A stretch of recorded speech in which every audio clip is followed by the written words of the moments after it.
Welcome students, welcome to my channel. तो आज के हम लेक्चर में अमाइनो एसिड्स की प्रॉपर्टीज़ देखेंगे। और लास्ट क्लास में हमने अमाइनो एसिड्स के बारे में पढ़ा था, स्टार्ट किया था अमाइनो एसिड्स के बारे में पढ़ना। और अभी अमाइनो एसिड्स की प्रॉपर्टी जो है वो भी बची हैं। जो जनरल चीज़ें थी वो हमने अमाइनो एसिड्स के बारे में पढ़ ली थी, उसकी स्ट्रक्चर के बेसिस पे भी हमने क्लासिफिकेशन देखी थी। अब प्रॉपर्टी के बेसिस पर भी हम क्लासिफिकेशन देखेंगे। तो जिसने अगर क्लास नहीं लगाई है तो वो देख सकता है। उससे पहले मैंने एंजाइम काइनेटिक्स भी पढ़ा दिया है। तो अभी मैं बायोकेमिस्ट्री का जो सीरीज़ है वो चल रही है। तो आप मेरे चैनल डिजिटल लाइफ साइंसेस को सब्सक्राइब कर सकते हैं। जिसको अगर भेजना है किसी को वो शेयर भी कर सकता है, और शेयर करें और लाइक भी करें। तो चलिए अब हम अमाइनो एसिड्स की प्रॉपर्टीज़ पढ़ लेते हैं। अमाइनो एसिड्स की तो अमाइनो एसिड्स की प्रॉपर्टीज़ में हम ये है जनरल प्रॉपर्टीज़ इसकी। इधर जो मैंने लिखी हैं ये जनरल प्रॉपर्टीज़ हैं, और इधर फिर क्लासिफिकेशन है। क्लासिफिकेशन के हिसाब से प्रॉपर्टीज़ हैं। तो फिर हम वन बाय वन सब कुछ देखेंगे। पहले हम जनरल प्रॉपर्टीज़ पढ़ लेते हैं इसके बारे में। तो जनरल प्रॉपर्टीज़ की अगर हम बात करें, अगर अमाइनो एसिड्स को हम देखें, यहाँ पे मैंने कि अमाइनो एसिड्स को लिखा है।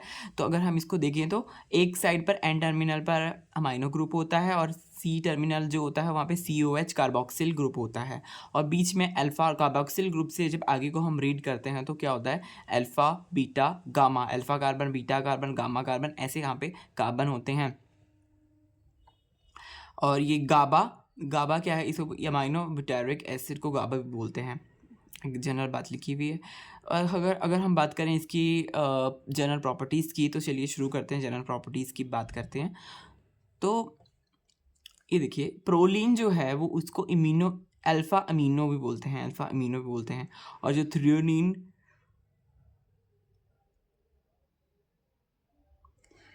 थ्रियोनीन आइसोलिसिन और ग्लाइसिन, थ्रियोनीन और आइसोल्यूसिन जो है उसमें दो कायरल कार्बन्स होते हैं। दो कायरल कार्बन वो होता है जिसके आसपास कुछ भी सेम नहीं होता है, ठीक है। वो होता है कायरल कार्बन। तो चारों उसके डिफरेंट होते हैं। जैसे कार्बन के 4 वैलेंसी होती है ना, तो 4 बॉन्ड बना सकता है, तो उसके चारों बॉन्ड डिफरेंट होते हैं, तो वो होता है कायरल कार्बन। तो थ्रियोनिन आइसोलिसिन, इसके पास सी अल्फ़ा और सी बीटा भी है। 4 स्टीरियो आइसोमर्स इसके बन सकते हैं। ग्लाइसिन ग्लाइसिन कायरल नहीं है, वो ए कायरल कार्बन है। ग्लाइसिन ए कायरल है। टोटल ओवरऑल जो ग्लाइसिन होता है वो ए कायरल है। अमाइनो एसिड्स, ओह ये मेरी लाइट ब्लिंक कर रही है थोड़ी। तो हाँ, अमाइनो एसिड्स जो है वो उसके दो बफरिंग जोन होते हैं, दो बफरिंग जोन होते हैं। जब हम उसको चेक करते हैं तो दो pKa वैल्यू उसकी निकलती हैं। जो दो बेसिक pKa वैल्यू है, pKa2 pKa1। pKa1 जो है वो 2 के करीब होती है, और pKa2 जो होती है वो 10 के करीब होती है। ऑब्वियसली जो 10 के करीब है वो थोड़ा बेसिक इन नेचर है, और जो एसिडिक है, एसिडिक वाला जो CO है नेगेटिव है, ये pKa1 ये 2 के इक्वल है। तो ये थोड़ा क्या होगा, ये थोड़ा बेसिकली ये थोड़ा एसिडिक होगा। तो एसिडिक और बेसिक इस प्रकार से। और बीच में क्या है, buffering zone 3 buffer. Acidic basic due to R chain की वजह से हो रहा है एसिडिक है कि बेसिक है। आर चेन किस प्रकार की होगी उससे पता चलेगा कि एसिड है कि बेस है। एस्पार्टिक एसिड, इसकी pKa वैल्यू होती है 3.7। और ग्लूटामेट जो होते हैं उसकी pKa वैल्यू 4.3 होती है। एस्टेडिन जो होता है उसकी 6.0 होती है। सिस्टीन जो होता है उसकी 8.5 होती है। लाइसिन जो होता है उसकी 10.5 होती है। और देखिए आर्जिनिन जो है उसकी 12.5 है। तो अगर हम यहाँ पे बात करें, देखिए हिस्टिडीन जो है वो एक प्रकार का बफरिंग है, उसका बीच में आता है। pH देखिए 7 के अराउंड है, तो हम इसको बफर की तरह बहुत अच्छे से यूज़ कर सकते हैं। ये कई बार क्वेश्चन भी आया हुआ है। ये गेट में भी मैंने देखा था, ये क्वेश्चन बहुत ज़्यादा पूछते हैं हिस्टिडीन से रिलेटेड। जब मैंने प्रैक्टिस भी करवाई थी तब भी आपको बताया था कि हिस्टिडीन जो है उसके pKa वैल्यू 6 होती है, 6 के करीब, 7 के करीब होती है। तो वो एसिड उसकी तरह, बफर की तरह उसको यूज़ किया जाता है हिस्टिडीन को। तो यहाँ पे देखिए COH है उसकी 2 है। NH उसकी NH2 है। देखिए इसकी 2 इसलिए ये देखिए है ना 2 के करीब है, 2 है। तो यहाँ पे हमने देख ही लिया क्योंकि एसिडिक वाला। और जो बेसिक ग्रुप है NH2 है उसकी 10 के करीब है, 9.75 के करीब है। टायरोसिन जो है वो 10 के करीब होती है। डोंट डिसोसिएट, टायरोसिन जो होता है वो डिसोसिएट नहीं करता। ये इसका इंपॉर्टेंट बात है कि वो डिसोसिएट नहीं करता है। 10.7 उसके करीब उसकी वैल्यू होती है। अब हम ज़्यूटर आयन के बारे में पढ़ते हैं, ज़्यूटर आयन के बारे में। ज़्यूटर आयन एट pH 7 में, ज़्यूटर आयन जो होता है pH 7 में उस क्या देखने को मिलता है उसमें, ज़्यूटर आयन में pH 7 में कुछ इस प्रकार से देखने को मिलता है। उसमें एसिडिक ग्रुप भी होता है और बेसिक ग्रुप भी होता है, दोनों चीज़ें उसमें यहाँ पे देखिए प्रेजेंट हैं। तो प्लस और माइनस दोनों चीज़ें उसमें प्रेजेंट है, ठीक है। उससे बोलते हैं ज़्यूटर आयन। तो देखिए नेट चार्ज इसका ज़ीरो आएगा क्योंकि एसिडिक और बेसिक दोनों क्या कहते हैं न्यूट्रल हो गए हैं। ज़ीरो इसका आर चेन पे नेट चार्ज इसमें ज़ीरो आएगा, zero neutral R chain. PI जो है वो क्या होगा 5.5 और 5.6 के करीब, क्योंकि मिला जिला बीच का ज़्यूटर आयन का बीच का पीएच होता है, ना एसिडिक है ना बेसिक है, बीच का है। देखिए 7 के बीच का समझ लीजिए, है ना। 7 के पास 6.3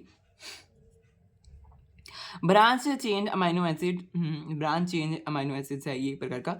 एसिडिक की बात करें और बेसिक की बात करें, दो प्रकार के यहाँ पे देखने को मिलते हैं। एसिडिक जो है P1 उसका जो है एसिडिक ग्रुप्स कौन कौन से होते हैं, एस्पार्टेट होता है, ग्लूटामेट होता है, सिस्टीन होता है। इसका थ्री लेटर कोड है वो यहाँ पे रिटन है। तो ये सारे क्या आते हैं एसिडिक अमाइनो एसिड्स होते हैं। और बेसिक अमाइनो एसिड्स कौन से होते हैं, जिसका पीके जो है pKa 2 और 3, pKa 2 3, pKa 1 और 2 divided by 2 is acidic and pKa 2 3 divided by 2 is क्या कहते हैं बेसिक। और बेसिक में कौन आते हैं, जैसे कि हिस्टिडीन हो गया, लाइसिन हो गया, अर्जिनिन हो गया। तो एसिडिक और बेसिक एक प्रकार से इनका डिफरेंस है, एसिडिक और बेसिक होने में इनका डिफरेंस है। और यहाँ पर एसिडिक कौन सा है, बेसिक कौन सा है, न्यूट्रल कौन सा है, वो एक टेबल पे यहाँ पे शो किया हुआ है। तो आप देख सकते हैं एसिडिक वाला जो देखिए एसिडिक वाले हैं एस्पार्टेट और ग्लूटामेट। न्यूट्रल वाला कौन सा है, ये वाला एस्पेराजीन और सीरीन और टायरोसिन और ये ग्लूटामेट और थ्रियोनिन, सिस्टीन, ये न्यूट्रल वाले हो गए। और जो ना न्यूट्रल है ना बेसिक है वो है हिस्टीन, तो बीच में आ रहा है, ऐसे बीच में आ रहा है ये हिस्टीन, ना ये न्यूट्रल है ना बेसिक है। प्रोलीन और ग्लाइसिन कहाँ आ रहे हैं, न्यूट्रल और नॉन पोलर के यहाँ पे आ रहे हैं। ये इसमें पोलर और नॉन पोलर की भी क्लासिफिकेशन है, दोनों की क्लासिफिकेशन इसमें होगी जनरल क्लासिफिकेशन की अगर हम बात करें तो। एसिडिक बेसिक, एसिडिक न्यूट्रल और बेसिक इसकी भी क्लासिफिकेशन इसके थ्रू हो रही है और इसकी भी हो रही है, जो नॉन पोलर है इसकी भी यहाँ पे क्लासिफिकेशन हो रही है। तो आर्जिनिन और लाइसिन क्या है, बेसिक हैं। और पोलर की बात करें ये सारे पोलर हैं, है ना। और ये वाला जो है नीचे वाले ये सारे नॉन पोलर हैं, जो alanine, tryptophan, methionine, valine, leucine, isoleucine, phenylalanine, alanine, ये सारे न्यूट्रल है, ये सारे न्यूट्रल है। तो ये एक टेबल है बहुत ही अच्छा सा। तो अब हम क्या कहते हैं, अब हम जो डिटेल्ड में जो इसकी क्लासिफिकेशन है, डिटेल्ड वाली जो इसकी क्लासिफिकेशन है वो अब हम पढ़ेंगे।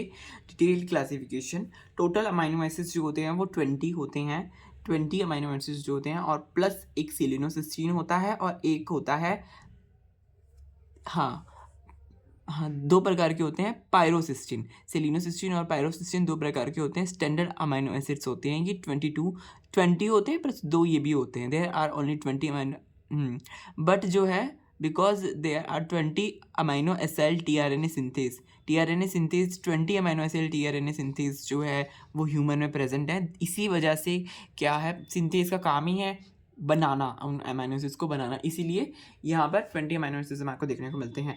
अब हम इसकी क्लासिफिकेशन करेंगे, अमाइनो एसिड्स की प्रॉपर्टीज़ में इसकी क्लासिफिकेशन पढ़ेंगे और कई प्रकार से इसकी क्लासिफिकेशंस हैं। तो देखिए जैसे amino acids non polar aliphatic R chain के हिसाब से इसकी क्लासिफिकेशन पढ़ेंगे। फिर इसकी क्लासिफिकेशन हम यहाँ पर एसिडिक अमाइनो एसिड्स जो है उसी हिसाब से पढ़ेंगे, है ना। Acidic amino acids, aromatic amino acids, तो इसकी बहुत सारी क्लासिफिकेशन देखेंगे। तो 1 बाय 1 देखेंगे सारी क्लासिफिकेशन। तो शुरू करते हैं हम जो इसकी हमारी अमाइनो एसिड्स नॉन पोलर जो हमारी एलिफेटिक आर चेन है, non polar aliphatic R chain जो है उसकी क्लासिफिकेशन हम इसकी पढ़ते हैं, जो non polar aliphatic R chain वाली क्लासिफिकेशन है। तो इसमें ये non polar aliphatic R chain जो है ये कैसी होती है, नॉन आयनाइजेबल होती है, ये यहाँ लिखा हुआ है नॉन आयनाइजेबल, तो सब कुछ मैं पढ़ रहा हूँ, जो अगर कुछ समझ नहीं आ रहा तो सब कुछ मैं रीड आउट भी कर रहा हूँ। और non ionizable group R chain, non ionizable group होता है आर चेन में। नो, हाँ, पीकेए, नो, हाँ, इसके पीके जो है नो 3 पीकेए, ये मैं देखूँगा क्या पॉइंट में लिखा है। बहुत ही, नो थर्ड पीकेए, इसका कोई थर्ड पीकेए नहीं होता, पीकेए 3 नहीं होता है इसमें। हाँ, remain in core of protein, को प्रोटीन के कोर में ये रहता है, तो ये वाला जो आर चेन है ये प्रोटीन के कोर में रहता है। ग्लाइसिन की अगर बात करें, ग्लाइसिन क्या है, देखिए इसका स्ट्रक्चर कुछ इस प्रकार से है, बीच में सी है, सी के एक तरफ इसमें COO नेगेटिव है और नीचे देखिए यहाँ पे H है, बस इतना ही होता है ग्लाइसिन। और देखिए इसमें कोई R ग्रुप तो होगा नहीं, तो एक तरफ इसमें अमोनिया है, एक तरफ इसमें COH कार्बोक्सिल ग्रुप है और 2 यहाँ पे प्रोटॉन्स प्रेजेंट है और C अल्फा पे ही सब कुछ है। तो ये स्मॉलेस्ट है, सबसे छोटा है ये, पता ही लग रहा होगा है ना कितना छोटा, इतना इसका स्ट्रक्चर है। अबंडेंट इन जेलेटिन, जेलेटिन हो गया, कोलाजन हो गया, सिल्क फिब्रियोनिन हो गया, इसमें ये क्या होता है, इसमें ये अबंडेंटली प्रेजेंट होता है। Precursor of delta amino levulinic acid, जो डेल्टा अमाइनो लेवोलेनिक एसिड होता है उसका प्रिकर्सर ये होता है, परफायरिन 9। प्रोफायरिन 9 की अगर बात करें, प्रोफायरिन 9 की, उसमें हीम ग्रुप है और क्लोरोफिल है, उसका ये होता है प्रिकर्सर। इनहिबिटरी न्यूरोट्रांसमीटर है, क्या है, इनहिबिटरी न्यूरोट्रांसमीटर है ये। मैक्सिमम एरिया जो है ये ऑक्युपाई करता है किसमें, जो रामाचंद्रन प्लॉट होता है उसमें ये मैक्सिमम एरिया ऑक्युपाई करता है। ड्यू टू मिनिमम हिंड्रेंस, क्योंकि इसकी हिंड्रेंस कम है, ये मोस्टली तभी वहाँ पर ज़्यादा जो एरिया है उसको ऑक्युपाई करता है क्योंकि इसकी हिंड्रेंस कम है। No stereo isomer and chiral centre, इसका कोई स्टीरियो आइसोमर नहीं है, जो स्टीरियो आइसोमर होता है वो इसका बिल्कुल नहीं है, और कायरल सेंटर भी इसमें प्रेजेंट नहीं है। कायरल सेंटर का मतलब कि भाई सब कुछ ही डिफरेंट होगा, क्योंकि इसमें सब कुछ डिफरेंट नहीं है, 2 इसमें प्रोटॉन देखिए सेम हो गए, तो ये कायरल सेंटर इसमें देखने को नहीं मिलेगा। इसकी प्रॉपर्टी हो गई, ग्लाइसिन की प्रॉपर्टी हो गई। अब हम पढ़ते हैं एलानिन की प्रॉपर्टी। एलानिन की प्रॉपर्टी पढ़ने से पहले मैं आपको बता दूं कि जो सब कुछ है ना, सारे यूनिट्स का कवरेज मैं करने की कोशिश करूँगा। यस, तो अभी हमारा चल रहा है अमाइनो एसिड्स, नहीं अमाइनो एसिड्स तो बायोकेमिस्ट्री, हाँ बायोकेमिस्ट्री में चल रहा है, बायोकेमिस्ट्री चल रहा है। तो उसके बाद और भी यूनिट्स आएंगे, तो आप ऋषभ लाइफ साइंसेस को कर लीजिए सब्सक्राइब और अपने फ्रेंड से करिए share, so that I will get some motivation regarding my YouTube channel, ताकि मैं कंटिन्यू कर सकूं। तो चलिए अब हम करते हैं एलानिन।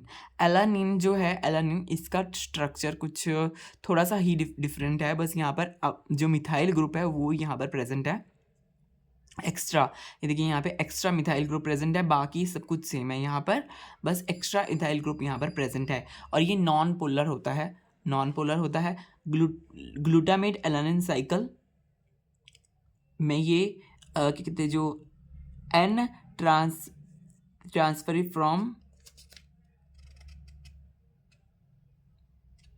इसका जो है ट्रांसपोर्ट होता है फ्रॉम मसल टू लीवर, ये मैं 2 बार फ्रॉम लिख दिया है, हाँ इसका हाँ ट्रांसफ़र होता है, जो साइकिल होती है एलानिन ग्लूटामेट एलानिन साइकिल होती है, उसमें इसका ट्रांसफ़र होता है मसल से लीवर में, इसका ट्रांसफ़र होता है मसल से ये लीवर में जाता है। D alanine bacterial cell wall, जो डी एलानिन होता है वो कहाँ होता है, जो बैक्टीरिया की सेल वॉल होती है उसमें डी एलानिन जो है वो प्रेजेंट होता है। अगर हम वेलिन की बात करें, वेलिन क्या कहते हैं, 2 प्रकार के, नहीं लुसीन है वो तो। अब हम 3 चीज़ों के इसमें पढ़ेंगे, वेलिन हो गया, लुसीन हो गया, आइसोल्यूसिन हो गया, इन तीनों के स्ट्रक्चर्स हम देख लेते हैं एक बार, ठीक है। तो इन तीनों के स्ट्रक्चर जो है, वेलिन देखिए, जो हमारा देखिए हर अमाइनो एसिड्स में जो मेन चीज़ है, जो अमाइनो ग्रुप और कार्बोक्सिल ग्रुप है वो तो रहेगा ही रहेगा, उसके बाद जो डिफरेंस वहाँ पर आएगा जहाँ पे आर ग्रुप है। ये देखिए आर ग्रुप यहाँ पर ये लगा हुआ है, जो 3 कार्बन का होता है प्रोपीन यहाँ पर लगा हुआ है। तो ये देखिए, ये यहाँ पर अल्फा कार्बन पर जब अटैच हुआ हुआ है तो उस प्रकार से ये बना रहा है, यहाँ पर एक कायरल सेंटर बना रहा है। कायरल है क्योंकि कायरलिटी के का मतलब ये है कि भाई इसके सारे जो हैं अल्फा कार्बन जो है उसके अराउंड जितने भी बॉन्ड्स हैं वो सारे डिफरेंट है। एक अमाइनो के साथ है, एक कार्बोक्सिल के साथ है, एक हाइड्रोजन के साथ है, एक कार्बन के साथ है। तो ये तीनों के तीनों अलग हैं, सॉरी 4 के 4 ये अलग है, तो ये एक प्रकार का कायरल सेंटर हो गया। अगर हम ल्यूसिन की बात करें, यहाँ पर तो एक ही कायरल सेंटर है। अगर ल्यूसिन की बात करें जिसको एल जो है सिंगल लेटर कोड से एल से इसको डिनोट किया हुआ है, तो अगर यहाँ पे देखें तो यहाँ पे अल्फ़ा हो गया, बीटा हो गया, गामा हो गया। अल्फ़ा, बीटा, गामा ये 3 यहाँ पे एंगल्स बन रहे हैं। सब कुछ मैंने बहुत ही छोटा-छोटा लिखा है सो दैट बिकॉज़ ये आर शॉर्ट नोट्स हैं ताकि समझने में ईज़ी रहे, है ना? सब कुछ ही मैंने यहाँ पे इसलिए एक साथ लिखा है ताकि डिफ़रेंस कभी-कभी पूछ लेते हैं ना, तो इसलिए मैंने यहाँ पर लिखा है। तो देखिए और सब कुछ मैं रीड कर रहा हूँ तो आपको बिल्कुल भी कन्फ्यूज़न नहीं होगा, है ना? तो अल्फ़ा, बीटा, गामा ये तीनों चीज़ें यहाँ पे है और इसमें एक कार्बन एक्स्ट्रा यहाँ पर आ गया। यहाँ पे ये ब्यूटेन यहाँ पर जुड़ा है। ब्यूटेन नो ब्यूटेन नहीं कहेंगे इसको क्योंकि ये थोड़ा डिफरेंट है। आई थिंक ब्यूटेन 4 कार्बन का तो ब्यूटेन ही होता है। हाँ, तो ये देखिए यहाँ पे जुड़ा है इसी अल्फ़ा पे। तो यहाँ पे कायरल सेंटर्स जो हैं, ये देखिए इसका तो कायरल सेंटर बन रहा है, बट इस वाले का बन रहा है क्या? यहाँ पे एक है, नो इसका नहीं बन रहा। इसका जो अल्फ़ा गामा वाला है, क्या इसका कायरल सेंटर बन रहा है? देखिए एक तरफ कार्बन है, एक तरफ हाइड्रोजन है, दो मिथाइल ग्रुप है, बट इसका भी कोई कायरल सेंटर नहीं बन रहा। तो वेलिन का बन रहा है, ल्यूसीन का तो कोई भी कायरल सेंटर नहीं बन रहा है। आइसोल्यूसिन की बात करें तो यहाँ पर देखिए अमोनिया ग्रुप है, कार्बोक्सिल ग्रुप है, फिर उसके बाद यहाँ पर देखिए CH ये ऐसा ये वाला ग्रुप यहाँ पे लगा हुआ है जो CH3 CH2 और CH3, तो ऐसा लगा हुआ है। तो यहाँ पर दो कायरल कार्बन मुझे दिख रहे हैं। देखिए ये जो सी अल्फा है वो तो होता ही है कायरल, फिर बीटा भी मुझे कायरल लग रहा है। देखिए एक इधर को एक कार्बन के साथ जुड़ा हुआ है, इधर मिथाइल के साथ जुड़ा हुआ है, और इधर इधर भी एक मिथाइल के साथ, और इधर जुड़ा हुआ है ये हाइड्रोजन के साथ। इधर मिथाइल के साथ नहीं, इधर CH2 CH3 दोनों के साथ जुड़ा हुआ। तो आई थिंक इसमें आइसोल्यूसिन जो है इसमें 2 कायरल कार्बन देखने को मिल रहे हैं। तो ये इनका तीनों का डिफरेंस आप देख सकते हैं। तो ऑल एसेंशियल अमाइनो एसिड्स जो हैं वो सारे कौन कौन से अमाइनो एसिड्स हैं, तो क्या जो एसेंशियल अमाइनो एसिड्स हैं जैसे कि वेलिन हो गया, ल्यूसीन हो गया, आइसोल्यूसिन हो गया, वो क्या करते हैं? ये सारे अमाइनो एसिड्स ये करते हैं ब्रेक चैनल अल्फ़ा कीटो एसिड्स। ये अल्फ़ा कीटो एसिड्स जो होता है उनको ये ब्रेक करते हैं और फिर जब ये ब्रेक कर रहे हैं ऑब्वियसली यहाँ पे किसी एंजाइम की रिक्वायरमेंट हो रही है, फिर वो कार्बन डाइऑक्साइड और वाटर में बदल रहा है ब्रेक होने के बाद। तो जो यहाँ पे एंजाइम जो है, एंजाइम वो क्या है? ब्रांच है, वो ब्रांच अल्फा कीटो एसिड है, ब्रांच कायरल आई थिंक, हाँ CH का मतलब chiral, branch chiral alpha keto acid dehydrogenase enzyme है। बस इतना याद रखिए कि यहाँ पे एक डीहाइड्रोजिनेस एंजाइम है। Failure leads to maple syrup. अगर इसका ये एंजाइम कन्वर्जन नहीं होगा, अल्फा कीटो एसिड ज़्यादा हो जाएगा बॉडी में, तो क्या होगा? मेपल सिरप यूरिन डिजीज़ हो जाएगी। मेपल सिरप यूरिन डिजीज़, यहाँ पे देखिए एक डिजीज़ लिखी हुई है। क्या आप इसमें से क्वेश्चन कोई कभी पूछ ले, कहीं पे भी पूछ सकता है, DBT गेट ऐसी ऐसी चीज़ों में ये सब पूछ लेते हैं। तो एंजाइम जो है जब वो क्या कहते हैं डीहाइड्रोजिनेस एंजाइम जो है वो फेल हो रहा है, क्या कहते हैं जब वो नहीं तोड़ पा रहा अल्फा कीटो एसिड्स को कार्बन डाइऑक्साइड में और वाटर में, तो एक डिजीज़ देखने को मिल रही है, उसको बोलते हैं मेपल सिरप डिजीज़। और ये डिजीज़ जो है ये बहुत ही अच्छी नहीं होती ऑब्वियसली। कीटो एसिडिक कुछ है, एसिडिटी से रिलेटेड ये कोई डिजीज़ है क्योंकि देखिए कीटो एसिड ज़्यादा हो रहा है। ज़्यादातर बीमारियाँ तो एसिडिटी से ही होती हैं। ये देखिए मिथ्योनिन की बात करें, मिथ्योनिन इस प्रकार से, यहाँ पे देखिए इसका स्ट्रक्चर कुछ इस प्रकार से है। अमोनिया ग्रुप, कार्बोक्सिल ग्रुप, यहाँ पे CH2 और एक हाइड्रोजन है, और CH2S, यहाँ पे सल्फर आ गया, S containing essential amino acid. तो इसमें क्या खास बात है कि इसके अंदर एक सल्फर है, सल्फर कंटेनिंग ये अमाइनो एसिड्स है। तो ये इसकी खास बात है कि इसके अंदर सल्फर है, और जो ये सल्फर है SH जो है यहाँ पर, ये होमोसिस्टीन इसको बोलते हैं। होमोसिस्टीन SH को बोलते हैं होमोसिस्टीन। आफ्टर मिथाइलेशन, जब मिथाइलेशन होती है तब ये हाँ, homocysteine after methyl group removal, जब इस हाँ, होमोसिस्टीन आपस में जुड़ता है, ये बेसिकली जो थायोल ग्रुप होता है ये आपस में जुड़ता है, उसको बोलते हैं होमोसिस्टीन। जब ये हाइड्रोजन चला जाएगा यहाँ से, दो एस जब जुड़ेंगे तो उसको होमोसिस्टीन बोलते हैं। इन दोनों को होमोसिस्टीन बोलते हैं। तो अब हम देखते हैं ये फर्स्ट अमाइनो एसिड्स है। इसका स्टार्ट कोडॉन जो है वो क्या है, स्टार्ट कोडॉन जैसे AUG, GUG और CUG। अगर किसी ने मेरा मॉलिक्यूलर बायोलॉजी का वो देखा है शॉर्ट नोट से तो वो समझ सकता है कि मैं क्या बात बोल रहा हूँ, क्योंकि उसे मैंने अच्छे से डिटेल में समझाया हुआ है मॉलिक्यूलर बायोलॉजी में कि स्टार्ट कोडॉन और स्टॉप कोडॉन, पूरी ट्रांसक्रिप्शन ट्रांसलेशन जो हमने पढ़ा था वो सब कुछ इसमें अवेलेबल है, तो आप वहाँ से जाके देख सकते हैं। अगर हम बात करें SAM की, एस एडिनोसाइल मिथ्योनिन इसको बोलते हैं। नीड मिथाइल ट्रांसफरेज, इसको मिथाइल ट्रांसफरेज की रिक्वायरमेंट है। किसकी? मिथाइल ट्रांसफरेज की इसको रिक्वायरमेंट है, सैम को। एक प्रकार का मिथ्योनिन है 5 एडिनोसाइल म्यूथिन, इसको मिथाइल ट्रांसफरेज की रिक्वायरमेंट है। अगर ये मिथाइल ट्रांसफरेज की रिक्वायरमेंट है, क्योंकि ये क्या कर रहा है, suicidal enzyme consume while transfer methyl group. जब ये मिथाइल ग्रुप को ट्रांसफ़र करता है तो सुसाइडल जो क्या कहते हैं कंज्यूम हो जाता है। हाँ, suicidal enzyme consume while transfer methyl group. Suicidal enzyme जो है वो इसको क्या कहते हैं निकाल देता है, उसका मिथाइल ग्रुप को निकाल देता है। तो जब इसकी ये क्या कहते हैं एंजाइम, सुसाइडल एंजाइम इसलिए बोल रहे हैं कि भाई अगर ये होगा वहाँ पर प्रेजेंट तो सेल का क्या होगा, सुसाइड हो जाएगा, है ना। तो इसलिए मिथाइल ट्रांसफरेज यहाँ पर रिक्वायर है कि भाई जब उसका जो मिथाइल ग्रुप है वो निकाल दिया जा रहा है, कंज्यूम, फिर वो सुसाइडल एंजाइम जो है वो ख़त्म हो रहा है। ठीक है, तो ये सुसाइडल एंजाइम को ख़त्म करने के लिए एक प्रकार से काम करता है। पल्सेज लैक इन इट, हाँ पल्सेज में ये प्रेजेंट नहीं होता, तो दालें वगैरह होते हैं उसमें ये प्रेजेंट नहीं होता है। अब हम आगे चलते हैं।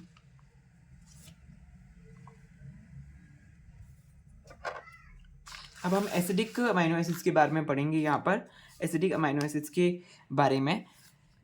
तो उससे पहले हम यहाँ पे ट्रिप्टोफैन का ये देख लेते हैं एब्जॉर्प्शन। चलो हम पहले एसिडिक ही पढ़ते हैं क्योंकि ये थोड़ा आगे वाले पॉइंट से रिलेटेड है जो मैंने यहाँ पे ऊपर लिखा हुआ है, तो तब हम उसको पढ़ लेंगे। पहले हम एसिडिक अमाइनो एसिड्स के बारे में पढ़ते हैं। एसिडिक अमाइनो एसिड्स में दो प्रकार के अमाइनो एसिड्स आ रहे हैं, एस्पार्टिक एसिड वाला आ रहा है और एक आ रहा है ग्लूटामेट एसिड, जो ग्लूटामिक एसिड है वो वाला आ रहा है। एस्पार्टिक एसिड का स्ट्रक्चर यहाँ पे देख लीजिए कैसा है, ammonia, ammonia group, carboxyl group, basic बात वो तो है ही। यहाँ पे देखिए CH2COO ऐसे है। एस्पार्टेटिक एसिड बोलते हैं, एस्पार्टेट भी बोल सकते हैं। डी से इसको रिप्रेजेंट करते हैं, डी हाँ एस्पार्टिक एसिड को। अब पीके की वैल्यू क्या है इसमें 3.7 है। अगर हम कंपैरिजन करें तो ग्लूटामिक एसिड की पीके की वैल्यू है 4.25 और इसका स्ट्रक्चर देखिए यहाँ पे CH2 है, दो CH2 और एक COO नेगेटिव है। यहाँ पे एक ही CH2 है और COO नेगेटिव है, तो यहाँ पे दो CH2 और COO नेगेटिव है। तो ऐसे एक थोड़ा सा यहाँ पे डिफरेंस है जो कि बहुत ही पेक्यूलियर है, मतलब अलग अलग है दोनों में थोड़ा सा ना, एक CH2 यहाँ पे एक्स्ट्रा है। और अगर यहाँ पे बात करें इसकी पीके की वैल्यू होगी 3.7, इसकी है 4.2 और ये वीक एसिड है और ये स्ट्रॉन्ग एसिड है, तो ये हो गया इसका कंपैरिजन, इसके स्ट्रक्चर का कंपैरिजन। अब हम यहाँ पे पढ़ते हैं एस्पार्टिक एसिड। ये आपने यूरिया साइकिल में पढ़ा होगा, अगर आपने यूरिया साइकिल कभी पढ़ी है ना, प्रीवियस जो पहले की क्लासेस होती हैं है ना, जूनियर क्लासेस होती हैं, जूनियर तो नहीं सारी क्लासेस तो MSc से पहले पढ़ा होगा, फिर MSc में पढ़ा होगा। तो हाँ, तो बायोसिंथेटिक पिरिमिडिन, पिरिमिडिन की जो बायोसिंथेसिस होती है उसमें भी ये देखने को मिलता है weak stimulation of NMDA receptor. एक NMDA रिसेप्टर है, उसकी वीक स्टिमुलेशन करवाता है, क्योंकि वहाँ पे रिक्वायरमेंट होगी वीक स्टिमुलेशन की, तो इसलिए NMDA रिसेप्टर है, कोई ज़्यादा डिटेल में ना चाहिए, बस ये समझिए कि NMDA रिसेप्टर नाम का कोई रिसेप्टर है, उसकी ये वीक स्टिमुलेशन करवाता है, उसको वीक बना देता है ये NDA रिसेप्टर को। और फॉस्फोराइलेशन हैपन इन इट, इसमें क्या होता है, फॉस्फोराइलेशन देखने को मिलती है, ठीक है, फॉस्फोराइलेशन देखने को मिलती है इसमें। अगर ग्लूटामिक एसिड की बात करें तो एक्ट ऑन आइनोट्रॉपिक एंड मेटाबोट्रॉपिक, हाँ, कहाँ पे, आइनोट्रॉपिक और मेटाबोट्रॉपिक से ऐसे ये एक्ट करता है। प्रिकर्सर ऑफ गाबा, जो गाबा है उसका ये प्रिकर्सर है। गाबा का मैंने यहाँ पे पूरा स्ट्रक्चर सबसे पहले ही बता दिया था। देखिए ऐसा होता है GABA, amino butyric acid, gamma amino butyric acid, इस प्रकार से ये होता है। अगर हम बात करें act on ionotropic and metabotropic precursor of GABA, क्या है, ग्लूटामेट डी कार्बोक्सिलेक GAD, हाँ, glutamate decarboxylase. If GAD is absent lead to stiff person syndrome हो जाएगा। अगर ये GAD जो प्रिकर्सर ऑफ गाबा जो है, वो प्रिकर्सर ऑफ गाबा तो ये ग्लूटामिक एसिड है, ग्लूटामेट डी कार्बोक्सिलेक जो एंजाइम ये गाबा को बनाता है, ग्लूटामेट डी हाइड्रोजिनेज वो है। अगर ग्लूटामेट डी हाइड्रोजिनेज नहीं है, एब्सेंट है, जहाँ पे गाबा की रिक्वायरमेंट है वहाँ पे फिर गाबा नहीं बन पाएगा, जिसके कारण क्या होगा, स्टिफ पर्सन सिंड्रोम देखने को मिलेगा, जो कि एक प्रकार की बीमारी है। फूड एडिटिव, इस जो ये ग्लूटामिक एसिड है इसको फूड एडिटिव की तरह भी यूज़ करता है, जैसे फूड को जोड़ने वाला है ना, फूड को आप, और फ्लेवर एनहेंसर, फ्लेवर को भी बढ़ाता है ग्लूटामिक एसिड। अब हम पढ़ेंगे, क्या पढ़ेंगे, ये वाला तो हमने पढ़ लिया था ना, हाँ, एसिडिक अमाइनो एसिड्स अभी और पढ़े हैं, एस्पैराजिन और ग्लूटामिन, सॉरी अमाइड ऑफ, ये तो एसिडिक अमाइनो एसिड्स थे, amide of acidic amino acids, जो अमाइड हैं एसिडिक अमाइनो एसिड्स के, जो अमाइड हैं वो अब हम पढ़ेंगे, एसिडिक अमाइनो एसिड्स के अमाइड्स के बारे में पढ़ेंगे।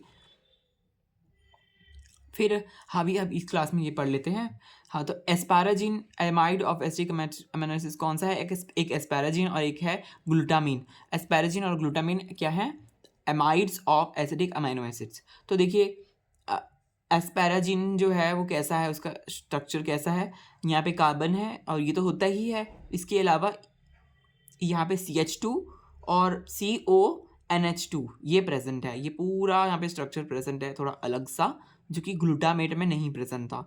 तो हाँ, एस्पार्टेटिक एसिड में भी नहीं था ये प्रेजेंट।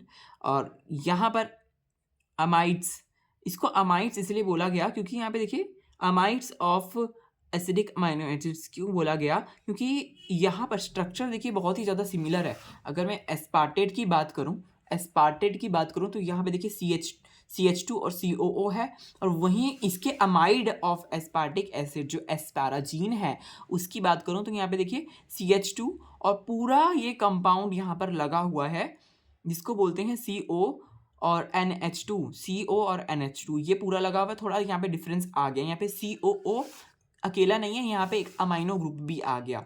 तो अगर इसकी बात करें हम, ग्लूटामीन की बात करें, जो कि ग्लूटामिक एसिड का क्या है, ग्लूटामिक एसिड का अमाइड है, तो उसकी बात करें यहाँ पे देखिए 2 CH2 प्रेजेंट है प्लस एक COO नेगेटिव प्रेजेंट है। और वहीं अगर इसकी बात करें ग्लूटामीन की, तो 2 CH2 के बाद यहाँ पर ये प्रेजेंट है, ये वाला ग्रुप पूरा प्रेजेंट है, CO और C+O और जो अमीनो ग्रुप है ये प्रेजेंट है। तो इसको हम ASN से भी लिख सकते हैं, जो 3 लेटर कोड है, और N से इसको लिखते हैं एस्पैराजिन को, और ग्लूटामिन को GLN से लिखते हैं, और Q से लिखते हैं ग्लूटामिन को। एस्पैराजिन की बात करें तो N लिंक्ड ग्लाइकोसाइलेशन जो होता है उसमें ये होता है, ऑब्वियसली उसके अंदर ये होता है प्रीकर्सर, हाँ, N लिंक ग्लाइकोसाइलेशन उसमें ये देखने को मिलता है। कोल्ड स्ट्रेस में भी ये देखने को मिलता है, कोई स्ट्रेस फिजियोलॉजी अगर आपने पढ़ी होगी तो उसमें भी ये देखने को मिलता है कोल्ड स्ट्रेस में। ग्लूटामीन, अगर हम बात करें ग्लूटामीन की, most abundant free amino acids in blood, बहुत ज़्यादा अबंडेंट है ग्लूटामीन, और कैसा है, फ्री अमाइनो एसिड है, ब्लड में प्रेजेंट है, मोस्ट अबंडेंट, बहुत ज़्यादा abundant free amino acid in blood. N transport form from most of the tissue to liver, क्या करता है, ये नाइट्रोजन को ट्रांसफ़र करता है from most of the tissue. N का मतलब नाइट्रोजन, नाइट्रोजन को ये ट्रांसफ़र कर रहा है from the tissue to the liver. एक और चीज़ हमने पढ़ी थी जो ट्रांसफ़र कर रही थी भाई, एक बार उसको देख लेते हैं वो क्या था। वेयर इट गो, कुछ ट्रांसफ़र तो मैंने पढ़ा था, मुझे भी याद आ रहा ना, कहाँ चला गया। हाँ, ये देखिए यहाँ पे पढ़ा था, नाइट्रोजन का transfer from from muscle to liver. जो एल एलानिन है वो क्या करता है, ग्लूटामेट एलानिन की जो साइकिल होती है वहाँ पे नाइट्रोजन का ट्रांसफर, ये एन ट्रांसपोर्ट का मतलब है नाइट्रोजन का ट्रांसफर करते हैं फ्रॉम मसल टू लीवर। और यहाँ पे आई थिंक यहाँ पे देखिए मसल टू लीवर, और यहाँ पे टिश्यू टू लीवर है। देखिए हाँ, ये यहाँ पे है टिश्यू टू लीवर। तो दो चीज़ें मैंने ये मतलब एक जैसी मुझे लगी तो मैंने थोड़ा आपको बता दिया। तो ये था हमारा अमाइनो एसिड। तो आज भी फ़िलहाल इतना ही पढ़ाता हूँ। एक्चुअली फिर मुझे ना बहुत लंबा लेक्चर हो जाता है, इतना ही मेरे को सही रहता है लेक्चर पढ़ाना, फिर मुझे बोर हो जाता है अभी फ़िलहाल क्योंकि मुझे ज़्यादा हैबिट नहीं है लॉन्ग लेक्चर्स लेने की।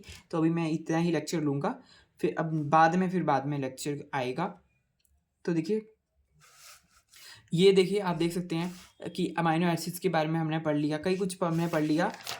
है तो ये एक पेज का, पर इसमें बहुत कुछ जानकारी है, आप अच्छे से समझना इसको, ठीक है। तो पूरा हमने पढ़ लिया, जिसने नहीं देखा वो आप ज़रूर देखिए और ज़रूर शेयर करिए भाई, मेरा जो चैनल है इसको शेयर करिए ताकि मुझे कारण मिले, वजह मिले मुझे बनाने की वीडियो। अगर मुझे वजह ही नहीं मिलेगी फिर तो मैं नहीं बना पाऊँगा। तो मुझे वजह मिलनी चाहिए, थोड़ा आप शेयर करें और सब्सक्राइब करें और लाइक करें, ठीक है। तो आप ज़रूर करें।